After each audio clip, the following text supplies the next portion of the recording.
5 confessions of home. 1, I've snuck past the borders of another mouth today. Made an accent sound like kinship and watched myself drown in the false comfort of home. Growing up, the question, where are you from, was always a game of multiple choice, where the person asking the question was also the person who had the answer key. There's always a realization and countdown when a Somali stranger realizes I'm fluent in my mother tongue, yet wasn't born on the land of the mother who taught me how to use that tongue. Where they say, yes, you look East African, but where are you really from? Where they say, yes, you came out of your African mother, but you did not come out of your African motherland. So where are you really from? Where are you really, really from? Where are you really, really, really from?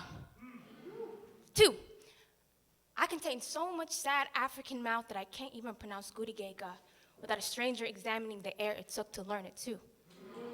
3, since I never knew my mother's home, I looked for belonging in stories. I've worn so many of my family's stories, I confuse my childhood for theirs. I tell myself it's not lying if I feel something, and I feel something. 4, since I never knew my mother's home, I looked for belonging in language. Because I knew at a young age an accent is just one language haunting the other, and I was afraid of being visited by ghosts I would need a translator for.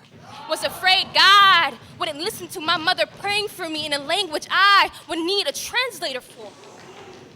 So I made sure to stretch my tongue longer than my mother's, enough to cross the Atlantic Ocean. Twisted it into 3 East African languages to reach the home of at least one of my ancestors. Because how dare I love a word without knowing it in Somali? Became a translator at the age of 5, but I should have known better.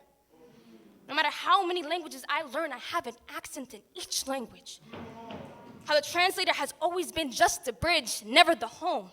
Just because a bridge crosses between 2 borders doesn't mean it has access to both lands. Just a gateway to reach the other, never to be reached, never to be homed. I should have known better. What is the point of speaking 3 languages if all it does is give me more ways to say other?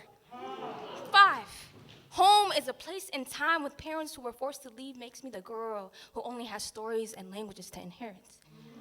To be displaced by land is to be displaced between family.